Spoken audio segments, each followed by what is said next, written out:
সালাম আলাইকুম।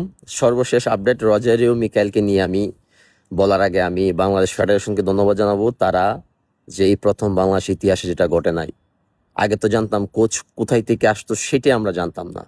সেই প্রথম যে তারা নোটিশ করে গ্লোবালি বিভিন্ন জায়গা থেকে কোচ স্কাউটিং করে তারা এই দায়িত্ব দেওয়ার জন্য প্রস্তুত। রজারিও মিকাইল পার্সোনালি সে বাংলাদেশ আসতে চাচ্ছে এবং বাংলাদেশের পরিবেশ, কালচার সব কিছু মিলায়ে সে নতুন অ্যাড্রেনালিনা তার মধ্যে কাজ করতেছে এবং সে বাংলাদেশ নিয়ে স্টাডি করতেছে। এখন কথা হলো, হয় বাংলাদেশ 200 মিলিয়ন প্লাস একটা country, lakh lakh crazy fan, upcoming নতুন ফুটবল প্লেয়ার যাদের গ্লোবালি ফুটপ্রিন্ট আছে, কে না চাবে এরকম একটা দলের দায়িত্ব নিতে? সেটা ক্রিস কোলেমান হোক বা রজারিও মিকাইল হোক, অবশ্যই তার পিছনে কেউ না কেউ কাজ করতেছে। বাংলাদেশ ফুটবল ফেডারেশন বাজেট বাড়াইছে, ধন্যবাদ।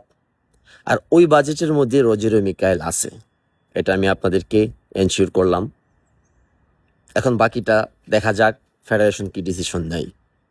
বাট রজারিও মিকাইলের সাথে আমার অনেকক্ষণ সময় কাটাইছি, প্রায় 3-3.5 ঘন্টা সময়ের মধ্যে অনেক গল্প হয়েছে। তার মধ্যে তার খুব ইম্পর্টেন্ট কিছু কথা, সেটা হলো গিয়ে সে নতুন কোনো টিমের দায়িত্ব নিতে চাচ্ছে চ্যালেঞ্জিং হিসেবে। কোচ মানেই চ্যালেঞ্জিং। তার দেখবেন তার ক্যারিয়ারে অনেক সাকসেস আছে, ম্যাক্সিমাম টিমকে সে ভাইস চ্যাম্পিয়ন বা চ্যাম্পিয়ন বানাইছে। অলিম্পিকে ইজিপ্টের মতো টিমকে সে কোয়ার্টার ফাইনালে নিছে। সো তার সুনাম গাওয়ার অনেক কিছু আছে। বাট সে বাংলাদেশকে মন থেকে চাচ্ছে বাংলাদেশকে সাপোর্ট করার জন্য। তার চেয়ে বড় কথা কি জানেন? আমরা রজারিও মিকাইলকে পাইলে পাবো নতুন ফুটবল ইন্ডাস্ট্রি ইকোসিস্টেম গড়ার কারিগর। রজারিও মিকাইলকে দিয়ে আমরা বাংলাদেশে আরো অনেক পরিমাণ নতুন ট্যালেন্ট পোলাওয়ানকে ডেভেলপ করতে পারবো, যেগুলো একটা সময় গিয়ে আমাদের বাংলাদেশের বিভিন্ন ফার্স্ট ডিভিশন ক্লাব বা বিভিন্ন একাডেমিগুলার মেইন হতে পারবে এবং যাদের মাধ্যমে আমাদের একটা ফুটবলের রেভলিউশন আসবে। আমাদের দরকার ব্রাজিল বা সাউথ আমেরিকা, ব্রাজিল, আর্জেন্টিনা এই কমিউনিটির সাথে আমাদের ভালো একটা কোলাবোরেশন। তার একটা ইম্পর্টেন্ট পার্সন হিসেবে দায়িত্ব গ্রহণ করতে পারে রজারিও মিকাইল। তার যেই অ্যাক্সেস, গ্লোবালি অ্যাক্সেস, সেটা নর্মাল যে কোনো কোচদের নেই।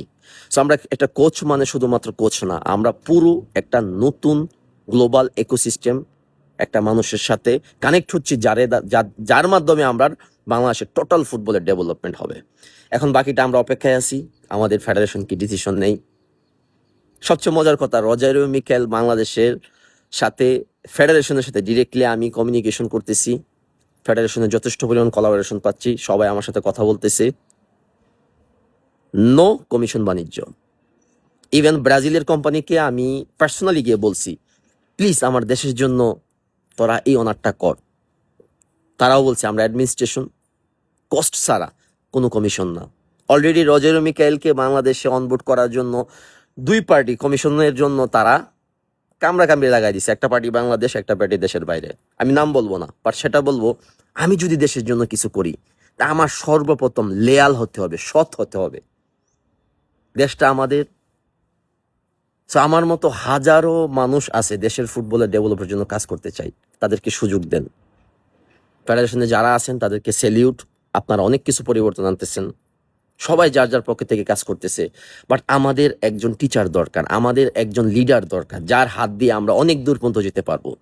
আমরা স্বপ্ন দেখি, আমি রবিন ব্যক্তিগতভাবে স্বপ্ন দেখি, বাংলাদেশ উইথিন 5 বছরের মধ্যে প্রপার স্পোর্টস ফুটবলে যদি একটা ইকোসিস্টেম ডেভেলপ করতে পারি, আমরা ওয়ার্ল্ড কাপ কোয়ালিফায়ার হব, আমরা এশিয়ার চ্যাম্পিয়ন খেলতে পারবো, এশিয়ার চ্যাম্পিয়ন হতে পারবো। আমার এখন বলতে পারবো, কনফিডেন্সলি বলতে পারবো, আমাদের যে ইউথ জেনারেশন ডেভেলপ হইতেছে সেটা বাংলাদেশের ভিতরে এবং দেশের বাইরে, এগুলো এক একটা বোম, অ্যাটম বোম এগুলা। সেগুলাকে আমাদের কাজে লাগানোর জন্য সর্বপ্রথম আমাদের সৎ হতে হবে, লেয়াল হতে হবে এবং ভিশন, পরিকল্পনা সঠিক থাকতে হবে।